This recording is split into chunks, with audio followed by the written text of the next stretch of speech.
Hello दोस्तों, आप सबका स्वागत है एक बार फिर से एस्ट्रो गुरु चैनल पर। मैं आप सभी के लिए लेकर आया हूं टैरो विद कृष्ण में आज एक और सेशन। और आज का विषय बहुत बढ़िया है कि आपके लिए देवी का क्या संदेश है। जी हाँ, देवी माता का आपके लिए क्या संदेश है, इसी विषय पर आज टैरो रीडिंग करूंगा। ये पूरी जो रीडिंग है ये फुल ऑफ गाइडेंस होने वाली है। और इसके लिए मैंने 3 पाइल्स बनाई हैं जो आपकी स्क्रीन पर अब एक साथ शो आउट की जा रही हैं। तीनों पाइल्स के लिए सिंबॉलिक्स के रूप में माता पार्वती के 3 स्वरूपों को मैंने लिया है। उनका पहला स्वरूप जो सती के रूप में प्रकट हुआ था, पाइल नंबर 1 के रूप में रहेंगी माता सती। पाइल नंबर 2 के रूप में गिरिजा, उनका दूसरा स्वरूप जब उनका एक पुनर्जन्म हुआ गिरिराज हिमालय की पुत्री के रूप में, तो वो गिरिजा कहलाई। और तो गिरिजा उनका जो दूसरा स्वरूप है ये पाइल नंबर 2। और पार्वती, जिन्हें हम नॉर्मली शिव की पत्नी के रूप में जानते हैं, ये उनका तीसरा रूप है। तो ये 3 पाइल्स आपके सामने आपकी स्क्रीन पर एक साथ दिखाई जा रही हैं। तीनों पाइल्स में से जो पाइल आपको ज़्यादा अच्छी लगे, जो कार्ड ज़्यादा अच्छा लगे, माता का जो स्वरूप आपको ज़्यादा अच्छा लगे, उसे अपनी पाइल मान लीजिए और उसके हिसाब से उसके अकॉर्डिंग आज की रीडिंग को देखिए। ये आपके साथ रेजोनेट करेगी। आप सभी को बता दूं कि ये टाइमलेस रीडिंग है, जनरल रीडिंग है, तो जब से आप इसको देख रहे हैं ये वहीं से आपके साथ रेजोनेट करेगी। हर बार की तरह इस बार भी टाइम स्टैम्प्स को डिस्क्रिप्शन और कमेंट सेक्शन दोनों जगहों पर पोस्ट कर दिया गया है। अपनी पाइल की रीडिंग को देखने के लिए आप टाइम स्टैम्प पर क्लिक करिए, वीडियो आपके लिए फास्ट फॉरवर्ड हो जाएगा और आप डायरेक्टली अपनी पाइल की रीडिंग पर पहुंच जाएंगे। जो लोग मुझसे आज पहली बार जुड़े हैं उन सभी का इस चैनल पर स्वागत करूंगा।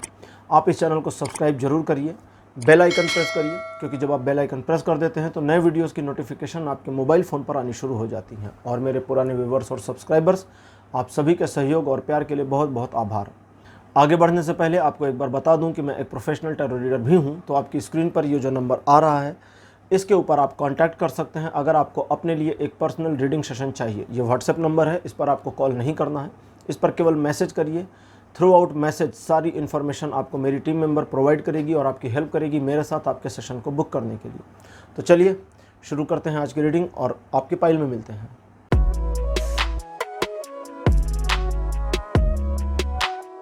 हेलो पाइल नंबर 1, आप सबका स्वागत है आपकी रीडिंग में। आपने माता सती को चूज़ किया था एज अ पाइल।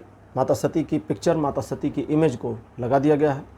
चलिए आज की रीडिंग आपके लिए शुरू करते हैं। आज की रीडिंग बड़ी यूनिक होने वाली है क्योंकि आज मैं ट्रेडिशनल टैरो डेक्स यूज़ नहीं करने वाला हूँ। 2 ओरेकल कार्ड्स आज यूज़ करूँगा, योगिनी ओरेकल और योगिक पाथ। तो सबसे पहले योगिनी ओरेकल कार्ड्स आपके सामने। योगिनी ओरेकल को चूज़ करने के पीछे रीज़न ये था कि इसमें देवी के 64 स्वरूपों को दिखाया गया है। माता के जो 64 स्वरूप हैं, जिन्हें हम 64 योगिनी के नाम से नॉर्मली जानते हैं, प्रसिद्ध हैं, उनको ही इसमें दिखाया गया है। तो आपके लिए पहला कार्ड मेरे पास जो अपीयर हुआ है, दिस वन इज़ आइंगिनी। कार्ड नंबर 2 आपके लिए जो अपीयर हुआ है, कालम्बाई। कार्ड नंबर 3 आपके लिए प्रकट हुआ है, सर्वतोमुखी। कार्ड नंबर 4 आपके लिए जो है ये है गंगा। और आपके लिए जो लास्ट कार्ड मेरे पास अपीयर हुआ है, दिस वन इज़ वाराही। तो 5 कार्ड्स आपके लिए अपीयर हो चुके हैं। अच्छा, मैं आपको बता दूं 64 योगिनियों में माता के कई रूप ऐसे हैं जो किसी किसी देव की स्त्री शक्ति को प्रदर्शित करते हैं। जैसे वाराही भगवान विष्णु का जो वाराह स्वरूप था, वाराह अवतार, जिसमें वे शुकर बने हुए थे जब धरती को एक बहुत ही गंदी जगह से, जहाँ पर डर्ट थी, वहाँ से निकालना था, तो उन्होंने वाराह का रूप धारण किया था हिंदू धर्म इतिहास के अनुसार। तो उनके जो फीमेल एनर्जी है उसको वाराही कहते हैं। दुर्गा सप्तशती में भी इनका उल्लेख आ चुका है। तो पाइल नंबर 1 आइंगिनी से शुरू होती है आपकी जर्नी। यहाँ पर जो माता का संदेश आपके लिए है उसको अब आपको धीरे धीरे एक एक करके समझना होगा। सबसे पहले आप ये समझें कि आपके मामले में आप अपनी सिचुएशन में जिस तरह से स्टक हो जाते हैं या अपनी सिचुएशन को अपने ऊपर जिस तरह से हावी कर लेते हैं, और इस पूरे मामले में ये मालूम होने के बावजूद कि आपको करना क्या है, आप उस पूरे सिचुएशन के साथ एक कैजुअलनेस लेकर के चले आते हैं। ये आपके लिए एक आत्मघाती स्वरूप बन जाता है जो आपकी फ्यूचर की ग्रोथ को बड़ी बुरी तरह से प्रभावित करता है। इस पूरे मामले में आपको अपने आप को थोड़ा सा ट्रांसफॉर्म करने के ऊपर विचार करना चाहिए। माता का संदेश आपके लिए सिर्फ इतना सा है और प्यारा सा है, और वो ये है कि आपके लिए चीज़ें स्मूदर हो जाएंगी अगर आप प्रथम दृष्टया अपने ऊपर भरोसा करते हैं। द्वितीय यानी सेकेंडरी, आप अपने ऊपर विश्वास करने के बाद अपनी चीज़ों को अपने नियंत्रण में लेने की कोशिश करते हैं, जिसको कहते हैं कि जब चीज़ें आपके नियंत्रण में होती हैं तो आप सिचुएशन को अकॉर्डिंगली मूव कर सकते हैं, मोड़ सकते हैं। और जब वो चीज़ें मुड़नी शुरू होंगी तो आपको बड़े सॉफ्टनेस के साथ काम करने की ज़रूरत है। जैसा कैजुअल आप अपने आप को रखना चाहते हैं, बस उसी की ज़रूरत है। और इसमें कोई इफ़ एंड बट नहीं है कि आप एक ऐसी सिचुएशन का सामना करने को तैयार हो सकते हैं जो सिचुएशन न सिर्फ ऑकवर्ड है बल्कि कई मामलों में लगभग असंभव, नेक्स्ट टू इम्पॉसिबल है। तो ऐसी सिचुएशन को अपने पक्ष में मोड़ने की योग्यता, काबिलियत आप में है। देवी का संदेश सिर्फ इतना सा है कि आप अपने ऊपर विश्वास करना शुरू करें।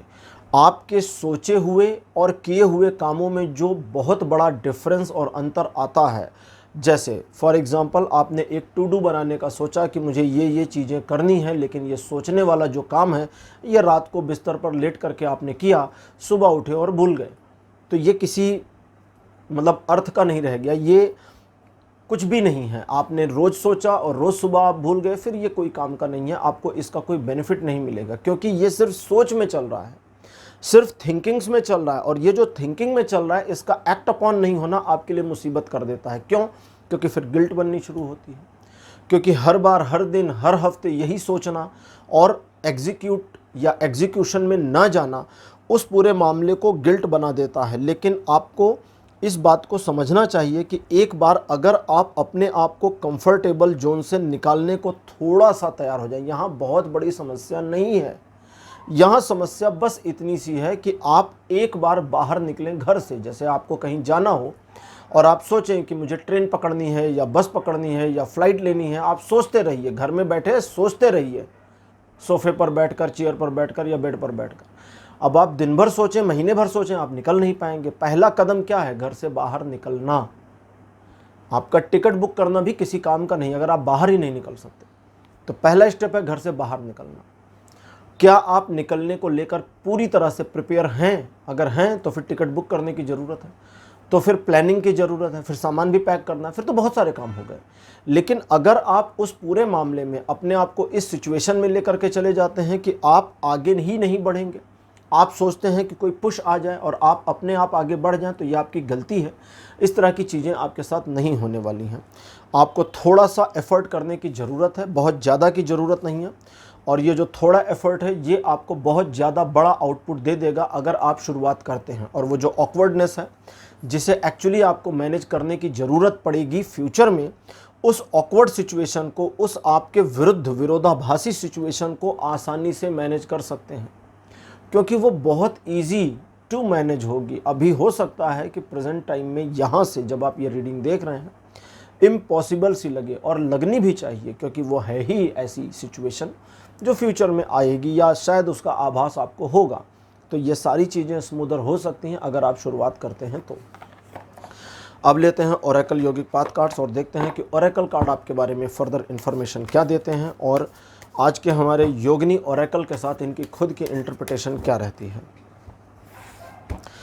आपके लिए कार्ड नंबर 1 मेरे पास जो अपीयर है दैट इज़ माता लक्ष्मी। सेकंड पोजीशन पर आपके लिए कार्ड है नियम्स। आपके लिए कार्ड नंबर 3 ललिता त्रिपुर सुंदरी। माता ललिता त्रिपुर सुंदरी के बारे में मैंने इन्फॉर्मेटिव एक पूरा वीडियो बनाया है। 10 महाविद्या से रिलेटेड है माता त्रिपुर सुंदरी, 10 महाविद्याओं में से एक, जिनके बारे में एडिशनल इन्फॉर्मेशन अगर आपको चाहिए तो नीचे डिस्क्रिप्शन में लिंक दिया जा रहा है, आप उसको जा करके देख सकते हैं। 4th पोजीशन पर आपके लिए कार्ड है शिव। मैं आप लोगों को बताऊं कि मेरा एक और चैनल है जिसका नाम है एस्ट्रो गुरु कृष्णा। अगर आपने अभी तक उसको सब्सक्राइब नहीं किया है तो नीचे डिस्क्रिप्शन में लिंक दिया है, उसको सब्सक्राइब करिए, क्योंकि उस पर बहुत अलग चीज़ें टैरो के अलावा मैं डालता रहता हूं और वो आपको ज़रूर देखनी चाहिए। और आपके लिए लास्ट कार्ड है माता सरस्वती। तो 5 कार्ड्स आपके लिए अपीयर ओरेकल योगिक पाथ टैरो डेक्स है। तो खैर आज की हमारी दोनों डेक्स ओरेकल में ही हैं, ट्रेडिशनल टैरो आज नहीं यूज़ कर रहा हूँ।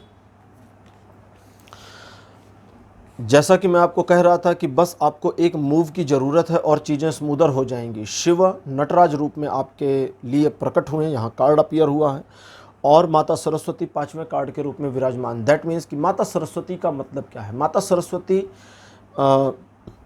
फीमेल एनर्जी, जिसको हम ईश्वर की महिला शक्ति कहें या स्त्री स्वरूप कहें, उसमें सबसे सौम्य स्वरूप माता सरस्वती का है। प्यारी सुकुमारी सी, अभय देने वाली, ज्ञान देने वाली, वर देने वाली, इनको इस तरह कहा गया है। सुगंध, प्रेम और गायन, संगीत, संवाद, इनकी ये देवी हैं। और माता सरस्वती के इसी स्वरूप को हम सौम्य कहते हैं। ठीक है। माता सरस्वती कोई भी शस्त्र हाथ में नहीं धारण करती हैं। ये कमल के पुष्प, वीणा और पुस्तक हाथ में धारण किए हुए रहती हैं। दैट मीन्स कि इनका ये जो सौम्य स्वरूप है, ये आपके फ्यूचर को इंडिकेट करता है, जहाँ चीज़ें आपके लिए उतनी ही आसान होंगी जितनी वीणा वादन, जितनी एक किताब को पढ़ लेना। लेकिन किताब को पढ़ने के लिए आपको क्या चाहिए? सोचिए क्या चाहिए? आपको पढ़ना आना चाहिए। वीणा बजाने के लिए, वीणा वादन करने के लिए आपको वीणा बजानी आनी चाहिए। थोड़ा सा एफर्ट की ज़रूरत है, बहुत ज़्यादा नहीं। यहाँ पर ये थोड़ी कह रहे हैं कि वीणा वादन आपको करनी है तो कंपटीशन में जाना है, दुनिया में सबसे बेस्ट करना है। बस बजाना है, बुक को पढ़ लेना है, रटना थोड़ी है। दैट मीन्स कि ये चीज़ें इतनी स्मूदर हो सकती हैं, आसान हो सकती हैं। लेकिन आपको सबसे पहले, जैसा अभी उधर कार्ड में आया था, अब यहाँ पर है कि आपको अपने लिए कुछ नियम बनाने ही होंगे और उन नियमों का पालन करना होगा। अगर आप अपने लिए नियम नहीं बनाते, अपने लिए नियमों का पालन नहीं करते, तो आप वो कभी नहीं कर पाएंगे जो आपके दिमाग में है, जो आप सोचते हैं, जिसकी योजना बनाते हैं। और ये योजनाएं सिर्फ धाराशायी होने के लिए ही लगातार बनती जा रही हैं और इस योजना का कोई काम नहीं है। ये योजना किसी अर्थ में नहीं आ रही। माता त्रिपुर सुंदरी का कार्ड आपके लिए अपेयर, लेकिन उससे पहले लक्ष्मी। अच्छा, माता लक्ष्मी के बारे में भी डिस्क्रिप्शन में लिंक दिया जा रहा है, वहाँ पर आप जाकर देख सकते हैं। माता लक्ष्मी का जो एक स्वरूप है उसे हम कमला के नाम से जानते हैं। माता लक्ष्मी भी 10 महाविद्याओं में से एक हैं, लेकिन कमला के रूप में इनको हम जानते हैं वहाँ 10 महाविद्या में। और कमला, त्रिपुर सुंदरी, माता त्रिपुर सुंदरी जो इनका स्वरूप है, दोनों में एकाकार बिल्कुल है। तो इसके बारे में मैंने डिटेल बताई है, फिलहाल अब इतनी डिटेल में यहाँ नहीं जाऊँगा। तो माता लक्ष्मी का अपीयर होना बता रहा है यहाँ कि आने वाले भविष्य के लिए अगर आप अपने आप में कुछ स्थिरता चाहते हैं, एक ऐसी सिचुएशन, एक ऐसी पोजीशन एक्वायर करना चाहते हैं जो आपके लिए फ्यूचर को सिक्योर करती चले, तो इसकी पॉसिबिलिटी है। लेकिन नियमों का पालन करना होगा। अगर नियमों का पालन करते हैं तो आपके अंदर एक परिवर्तन आपको देखने को मिलेगा। ये परिवर्तन आपको ट्रांसफॉर्म करेगा, आपके छोटे स्वरूप से बड़े स्वरूप में ले जाएगा। आपके व्यक्तित्व में एक ऐसा परिवर्तन लाएगा जो परिवर्तन न सिर्फ आपके प्रभुत्व को, आपके प्रभाव को बढ़ाएगा, बल्कि आपको अपने आप में और ज़्यादा स्थिरता प्रदान करेगा और ज़्यादा इम्प्रूवमेंट देगा। लेकिन अपने जॉलीनेस को भूलना नहीं है। शिवा का कार्ड जो कहते हैं कि आप अपने उस रिदम को, अपनी उस लय को न भूलें जो आपको आप बनाती है, जो आपको आपकी पर्सनैलिटी का एक इंचार्ज बनाती है, जिसको कहते हैं ना कि आपके अंदर का क्या है, सब कुछ बदल जाए, बस आप ना बदलें, आवरण बदल जाए, आडंबर हो जाए, बट आप ना बदलें। तो इसको करें और तब देखेंगे कि आप चीज़ों को कितना स्मूथली हैंडल कर पा रहे हैं, चीज़ें कितनी स्मूथली आपके लिए आ रही हैं, और एनर्जी की जो पॉजिटिव वाइब्रेशन आपके लिए बन रही है वो हमेशा आपकी मदद करती है। यहाँ लास्ट में क्लोज़ करते करते आपके लिए सर्वतोमुखी का कार्ड है जो कहती हैं कि चिंता करने की ज़रूरत नहीं है, क्योंकि मैं हूँ और हमेशा से हूँ। पीछे उठकर देख लो, जितना भी दूर जाकर पीछे देखना है, हर बार, हर समय, हर जगह मैं थी और मैंने मदद की। यही सर्वतोमुखी माता का आपके लिए मैसेज है लास्ट में, कि वे आपके प्रोटेक्शन में हमेशा हैं। सर्वतोमुखी, सर्वतोमुखी का शाब्दिक अर्थ होता है जिनका मुखमंडल चारों ओर है, सर्व ओर है, सभी ओर है। दैट मीन्स कुछ उनसे छिपा नहीं है, कुछ भी उनके लिए हिडन नहीं है। आप भी, आपके अंदर का भी और आपके सराउंडिंग का भी, और वे आपको प्रोटेक्ट करती जा रही हैं। लेकिन आपको वाराही के पोजीशन तक अपने आप को, मतलब वाराही के पोजीशन तक का मतलब कि उनके तरीके से चीज़ों को मैनेज करने की कोशिश करनी होगी। वाराही जो स्वरूप है, ये भगवान विष्णु के वाराह का फीमेल वर्जन है एक तरह से, या समझें कि महिला शक्ति है उनकी, स्त्रैण शक्ति है जो वाराही के रूप में प्रकट होती है। मैंने बताया ना, दुर्गा सप्तशती में इनके बारे में इन्फॉर्मेशन है कि भगवान विष्णु की वाराही शक्ति भी राक्षसों का संहार करने के लिए आ गई थी, और तो यहाँ उनकी जो ये प्रेजेंस है और जो इनकी खुद की अपनी पावर है, वो सबसे ज़्यादा इस चीज़ की पावर है कि वो एक ऐसे मोमेंट में, एक ऐसी सिचुएशन में जहाँ चीज़ें असंभव हो जाएं, वे असंभव को संभव कर सकती हैं। और यही चीज़ उनका मैसेज आपके लिए है कि आप में ये पावर है, लेकिन बस आप अपने आप को थोड़ा सा ऑन द ट्रैक लेकर आ जाएं, थोड़ा सा काम करिए, बहुत बड़े मिरेकल परिवर्तन आपका इंतज़ार कर रहे हैं। तो पाइल नंबर 1 ये थी आपके लिए आज की रीडिंग। आज की रीडिंग आपको कैसी लगी? अपने एक्सपीरियंस, अपने अनुभव कमेंट सेक्शन में ज़रूर लिखिए। इस वीडियो को लाइक करिए, शेयर करिए और चैनल को सब्सक्राइब करना मत भूलिएगा। अगले वीडियो में आपसे फिर मिलूँगा। Bye bye.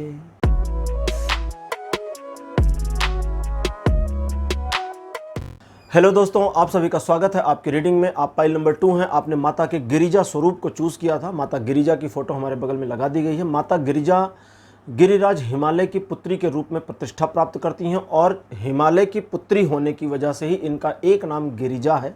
तो ये इनके विभिन्न स्वरूपों और विभिन्न नामों में से एक नाम है।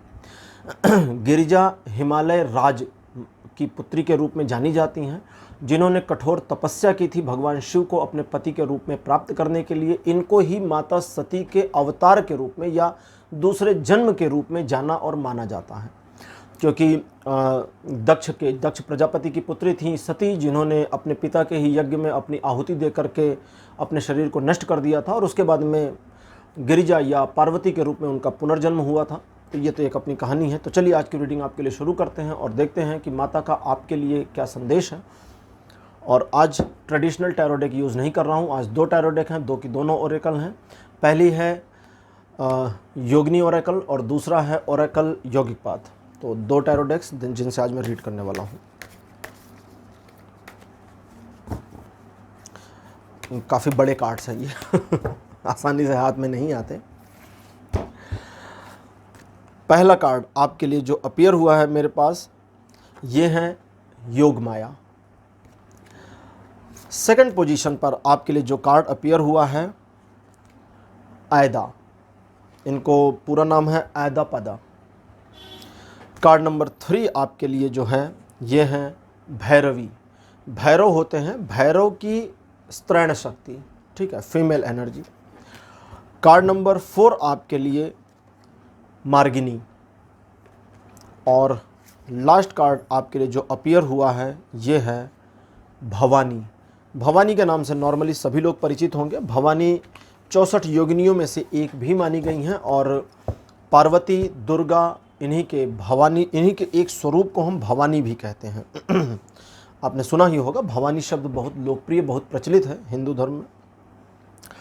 तो शुरू करते हैं आपके लिए रीडिंग। तो पाइल नंबर 2, जैसा कि आप जानते हैं कि इस पूरे सिचुएशन में, वर्तमान परिस्थिति में आप किधर आगे जाएं और किधर आगे न जाएं, थोड़े मार्गदर्शन की कमी सी महसूस हो रही होगी आपको अपने जीवन में। लेकिन ऐसा नहीं है कि ये मार्गदर्शन की कमी बहुत शिद्दत से महसूस हो, बस थोड़ी सी कमी महसूस हो रही है। यहाँ आपके लिए पहले हम इस बारे में बात कर लें कि मैसेज क्या है माता का आपके लिए।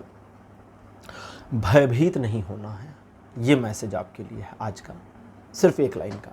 भयभीत नहीं होना है, फियर में नहीं आना है, डर में नहीं आना है, क्योंकि जो आप चाहते हैं या जो चाहती हैं उस पूरे मामले में अच्छा, यहाँ इस तरह से चल रही है चीज़ें। मामला ये है कि आप जो चाहते हैं या चाहती हैं, बात उस चीज़ की नहीं कि आप क्या चाहते हैं, बात उस चीज़ की है कि ये आपके लिए क्या चाहती हैं। कभी आपने सुना होगा, कई बार ये कई गुरुओं के लिए कहा गया, ईश्वर के लिए भी कहा गया है कि मांगिए मत मानिए, क्योंकि मांगने से सिर्फ वो मिलेगा जो आप मांग रहे हैं।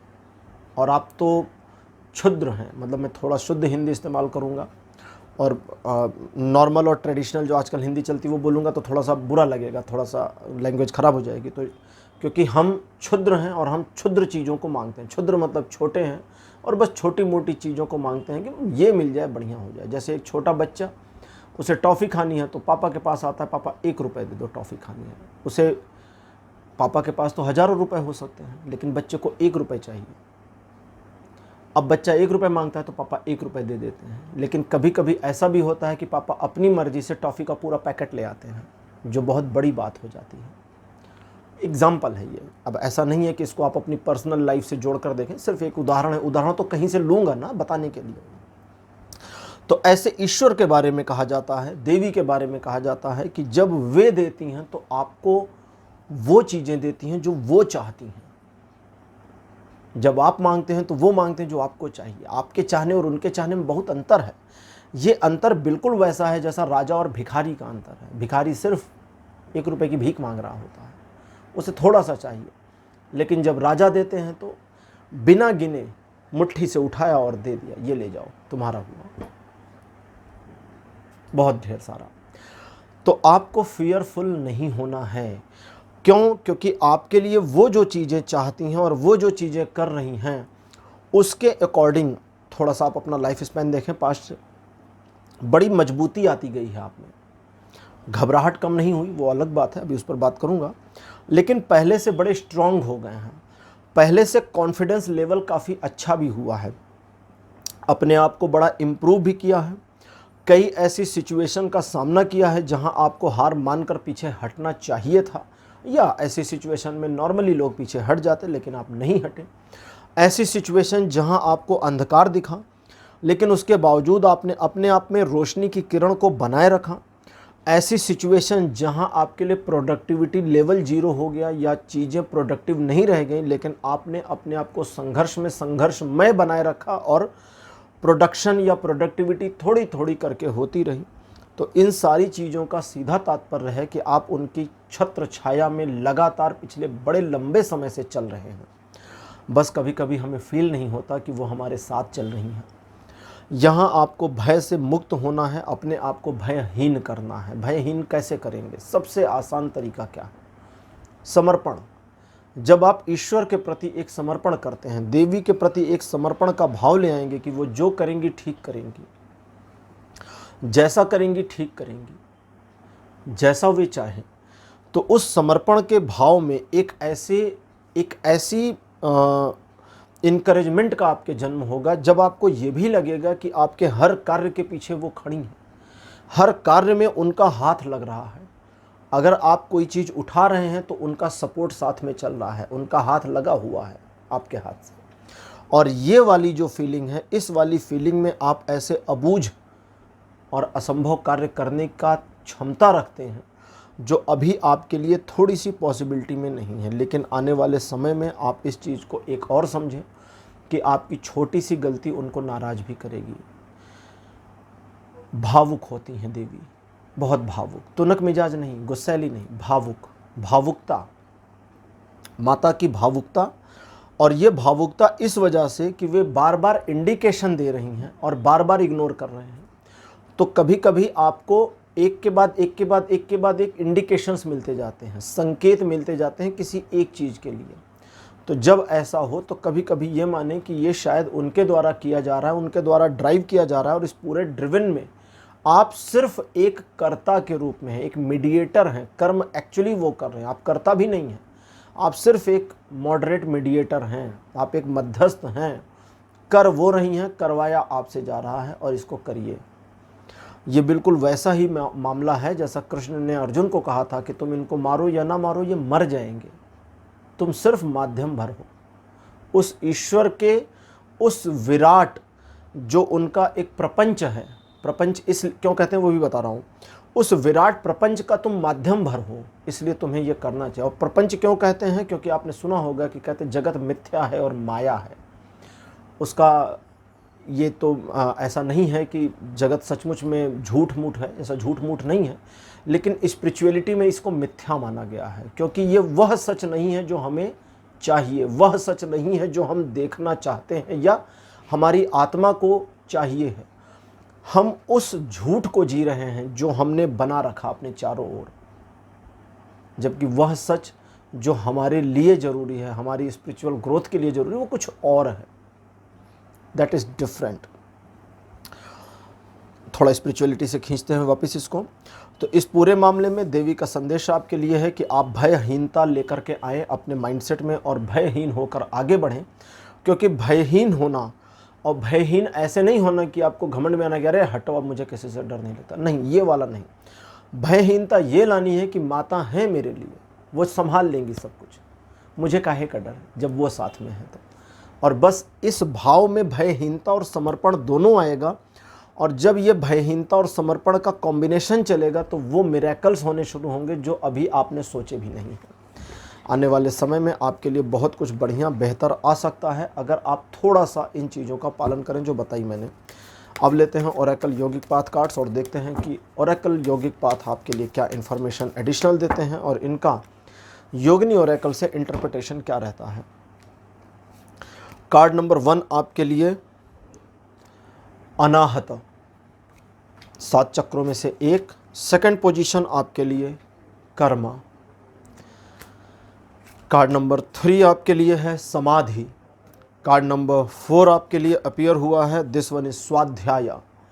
कार्ड नंबर 5 आपके लिए अपीयर हुआ है, लास्ट कार्ड यह है नियम्स।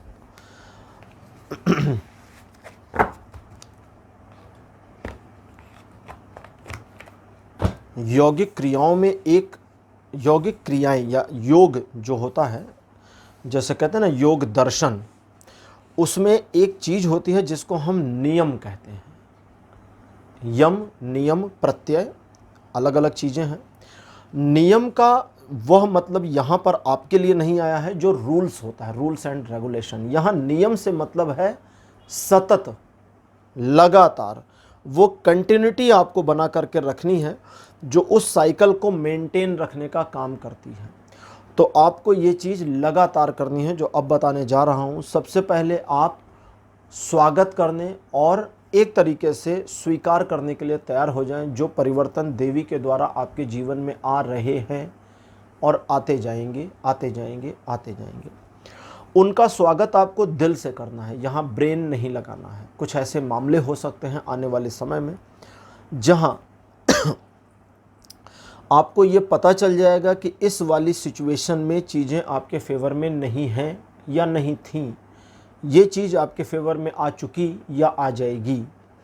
और ऐसे मामलों में आपको देवी का धन्यवाद करना चाहिए कि उनके कृपा दृष्टि से ये सब कुछ हुआ या होगा, और इसे दिल से स्वीकार करना है। अनाहत का कार्ड है जो कहता है अगर स्वीकारोक्ति इंटरनल होती है, एक्सटर्नल की बजाय इंटरनल, तो एक नया ट्रांसफॉर्मेशन होगा। वो जो नया ट्रांसफॉर्मेशन है वो आपको ऑटोमेट मोड में ले जाएगा, जहां आप अपने कार्यों को एक रोटेशनल वे में कर पाएंगे या आपके द्वारा किए गए काम रोटेशनल हो जाएंगे। जैसे आप कोई व्यवसाय करते हैं या आप कोई जॉब करते हैं, उसमें कुछ चीज़ें आपको बड़ी एफर्टली करनी होती हैं, कुछ चीज़ें रोटेट हो रही होती हैं। तो ये दोनों ही चीज़ें आप करते हैं, और कुछ चीज़ें ऑटो रोटेट हो रही होती हैं। व्यापार का ऑटो रोटेट हो जाना, अपने आप में ही घूमते चले जाना, यही व्यापार को स्थिरता देता है।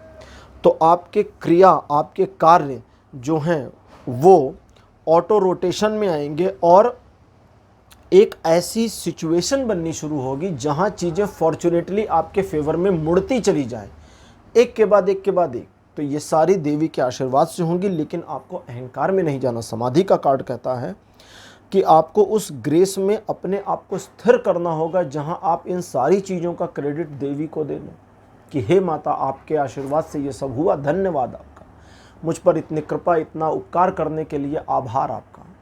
क्योंकि उनके प्रति जो आभार की व्यक्तना होगी, आभार को जो प्रकट किया जाएगा, प्रकटीकरण होगा, उसका फ़ायदा ये होगा कि आप सेल्फ और इनर मोटिवेट होंगे, पहली चीज़, और दूसरी चीज़ फ्यूचर के लिए और ज़्यादा रेडी हो जाएंगे। सेल्फ मोटिवेशन और फ्यूचर रेडीनेस आपके विचारों में नवीनता लाएगी जो संभवतः उन्हीं के द्वारा संचालित होगी, और उस नवीन विचार के द्वारा आप कुछ ऐसी चीज़ों के लिए डिसीज़न लेने के लिए आगे बढ़ेंगे या कुछ ऐसा नया करना चाहेंगे या करेंगे जो आपके जीवन को एक ऐसे पथ पर लाकर रखे जहां आपको लगे कि अब सही है। अब ये चीज़ कंटिन्यूटी में हो जाए तो अच्छा है। और फॉर्चुनेटली आपके लिए योग माया, योग माया का मतलब क्या है? योग माया देवी का जो ये स्वरूप है, इस पूरे संसार को अपनी उंगलियों पर चलाने की क्षमता रखती है। साथ ही साथ आइदा पदा, ये जो कार्ड है, ये विषम परिस्थितियों में चीज़ों को अपने पक्ष में मोड़ने में सक्षमता को दिखाती हैं। तो यहाँ ये दो कार्ड्स की जो इंटरप्रिटेशन नियम्स के साथ है, ये बताते हैं कि फिर उस सिचुएशन की कंटिन्यूटी का पूरा बोझ और पूरा भार वे खुद संभाल लेंगी और आपके लिए चीज़ें स्वतः संचालन में चली जाएंगी। आपने कभी देखा होगा कि कुछ लोग परेशानी में होते हैं, थोड़ी प्रॉब्लम रिजॉल्व होती है और फिर उस इंसान को भी नहीं पता होता कि चीज़ें कैसे बदलती चली गई और बस मिरेकली चेंज होता चला जाता है, एक चमत्कार के रूप में बदलाव आ जाता है और वो इंसान खुद भी नहीं समझा सकता कि मेरे साथ क्या हुआ, कैसे हुआ। क्योंकि जब डोर उनके हाथ में होती है तो ज़्यादा बेहतर संचालन होता है बजाय हमारे आपके। तो उम्मीद है आपको ये चीज़ें क्लियर हो गई होंगी। पाइल नंबर 2 मुझसे कनेक्ट होने के लिए बहुत बहुत थैंक यू। आपके लिए रीडिंग आज यहीं क्लोज़ करूँगा। आज का वीडियो, आज का टॉपिक आपको कैसा लगा, अपने एक्सपीरियंस, अपने अनुभव कमेंट सेक्शन में ज़रूर लिखिए। इस वीडियो को लाइक करिए, चैनल को सब्सक्राइब जरूर करिए और शेयर करिए। अगले वीडियो में आपसे फिर मिलूँगा। Bye bye.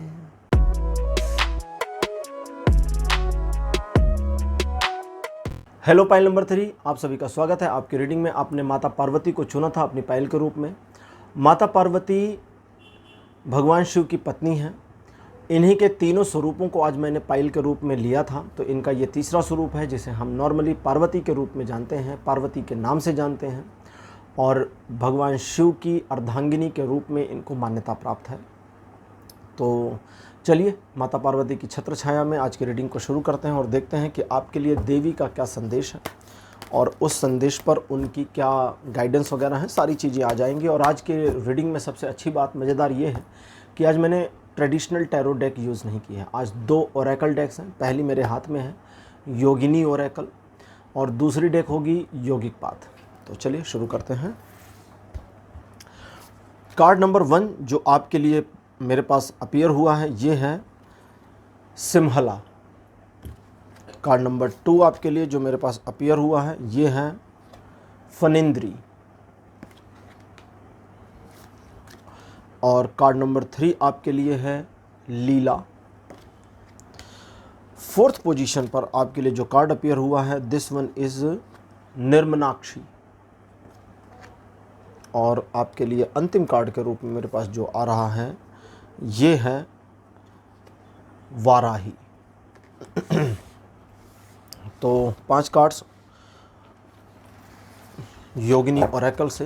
योगिनी के बारे में आपको बताऊं कि देवी के 64 स्वरूप हैं जिनको हम योगिनी कहते हैं और योगिनी मोस्टली तंत्रों से जोड़ करके ही देखी जाती हैं। तंत्रों में इनका बहुत महत्व है। योगिनी तंत्र के नाम से भी चीज़ें लोग जानते हैं, सुना होगा आपने, विख्यात है।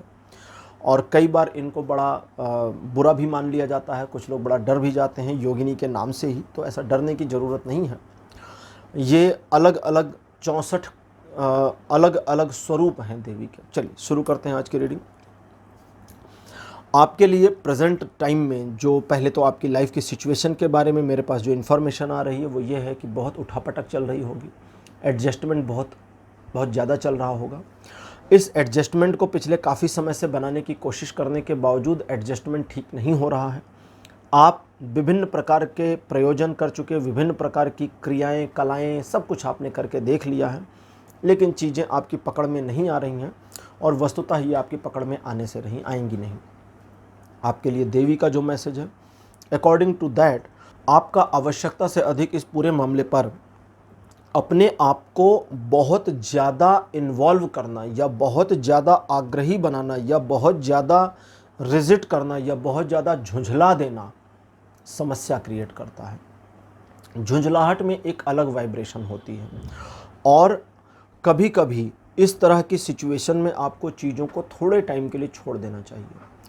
छोड़ देने का फ़ायदा क्या होगा? फ़ायदा पहला ये होगा कि आपके मामले में आपको अंदर से एक स्ट्रेंथ की फीलिंग आएगी और अपनी गलतियों का आभास होगा। जब काफ़ी लंबे समय से चीज़ें कैच में ना आ रही हों या पूरे मामले में आपको ऐसा लगता हो कि आप सिचुएशन को अंडर कंट्रोल नहीं ला पा रहे हैं, अपने हाथ में नहीं संभाल पा रहे हैं, तो थोड़े दिन का पॉज ले लीजिए। पॉज का फ़ायदा ये होगा कि आपको आपकी गलतियां भी दिख जाएंगी, आपके प्लान की कमियां भी नज़र आ जाएंगी, किस तरह से चीज़ों को एग्जीक्यूट करना है ये भी समझ में आएगा। लेकिन आपको इस चीज़ का भी बोध रखना चाहिए, ध्यान रखना चाहिए कि लोगों को अपने सिचुएशन के बारे में, प्रॉब्लम के बारे में जानकारी ना दें, क्योंकि कभी कभी आपके साथ ऐसे लोग जुड़ जाते हैं जो आपकी गलत सिचुएशन का, आपकी वीकनेस का बेदर्दी से फ़ायदा उठाने का प्रयास करते हैं।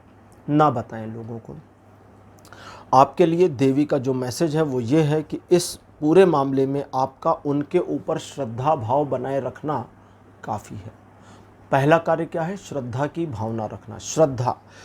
श्रद्धा एक समर्पण का भाव होती है, जहाँ आप उनके हाथ में चीज़ों को छोड़ते हैं कि वे अपने हिसाब से चीज़ों को देखें, और जब कभी कभी वे अपने हिसाब से चीज़ों को देखती हैं तो सबसे पहले आपकी ठोक-पीट शुरू होती है। ठोक-पीट का मतलब आपको सही तरीके से व्यवस्थित किया जाता है। सोने के गहने बनाए जाते हैं, बड़े महंगे बिकते हैं। हीरे के आभूषण आपने देखे होंगे, बड़े महंगे बिकते हैं। हीरे को पहले तराशा जाता है। तराशना बड़ा प्यारा सा वर्ड है। कटाई छटाई होती है, पॉलिश होती है, रगड़ाई होती है उसकी, ठीक। ऐसे सोने को पीटा जाता है, आग में जला दिया जाता है, पिघला दिया जाता है, तब उसके बढ़िया प्यारे गहने बनते हैं। तो सोने को अपने स्वरूप से हट करके एक प्रीशियस थिंग में परिवर्तित होने के लिए सोना, मैं वो सोने के वो उसकी बात नहीं कर रहा हूँ जो आपने देखा होगा सुनार की दुकान पे कि वो उन्होंने एक बिस्किट में से कटिंग करी और अब उसमें से ऑर्नामेंट बनेगा, वो सोना नहीं। वो जो खदान से निकलता है, अगर आप उसको देखें जिस रूप में वो प्राप्त होता है तो शायद आप उसको टच ना करें, आपको लगेगा मिट्टी है, बेकार है, यूजलेस चीज़ है। वो ऐसे ठोस सोना नहीं होता, वो भुरभुरा सा होता है। उसकी पूरी एक रासायनिक प्रक्रिया से उसको गुजारा जाता है और उसके बाद वो ठोस स्वरूप में सामने आ जाता है। अपने आप में एक प्रक्रिया होती है वो। ऐसे हीरे जब मिलते हैं खदानों में तो वो आपको कांच के टुकड़े लग सकते हैं, उसमें कोई चमक शाइनिंग नहीं होगी, वो बिल्कुल बेकार 2 कौड़ी की चीज़ लगेगी। लेकिन जब उसको तराश दिया जाता है, उसकी कटिंग हो जाती है और फिर उस पर पॉलिश कर देते हैं, फिर वो लाखों में होते हैं, महंगे बिकते हैं। अंतर यही है। तो आप जब अपने आप को देवी के हाथ में छोड़ देंगे, जो कि आपको करना चाहिए, तो थोड़ी सी तराशीगिरी आपकी होगी, थोड़ा आपको व्यवस्थित और संतुलित किया जाएगा। इस पूरे मामले में आपके साथ कुछ चीज़ें नई जुड़ सकती हैं, कुछ पुरानी चीज़ें छूट सकती हैं। जो चीज़ें जुड़ें उनको जुड़ने दें, जो छूटें उनको छूटने दें। कुछ संबंध बन और बिगड़ भी सकते हैं, कुछ दोस्त रह और जा सकते हैं।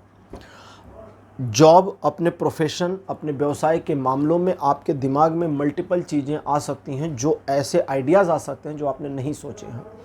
ये सब कुछ आपकी बेहतरी के लिए है और इस बेहतरी के लिए आपका जो समर्पण है वो आपको एक नए कलेवर में लेकर के आएगा। और ये जो नया कलेवर है, ये जो नया आवरण आपका होगा, ये आवरण आपके फेवर में है। आपको उस सिचुएशन में जो अभी आप डायरेक्ट हो रहे हैं बुरी कंडीशन में जाने के लिए, वहाँ से निकाल कर बाहर ले आएगा। इस पूरे मामले में आपके द्वारा किए गए प्रयासों में पहला प्रयास ये करें कि स्वयं को देवी के हाथों में दे दें। समर्पण का भाव रखें और मानकर चलें कि मेरे हाथों से जो हो रहा है वो वही करने हैं, मैं कुछ भी नहीं कर रहा हूँ। ये सारे आइडियाज़ उनके हैं, सारे विचार उनके हैं और बस उन्हीं के द्वारा संपादन किया जा रहा है। और अगर आपने ऐसा 1 हफ्ते तक कर लिया, मान लीजिए मोटा मोटा, तो हफ्ते भर में ऐसे परिवर्तन आपको दिखेंगे चमत्कारिक कि आपको लगेगा कि इसे कंटिन्यू करना चाहिए। अब लेते हैं ओरेकल यौगिक पाथ और देखते हैं कि फर्दर इन्फॉर्मेशन ओरेकल यौगिक पाथ की आपके लिए क्या है और इनकी योगिनी ओरेकल के साथ में क्या इंटरप्रिटेशन आती है।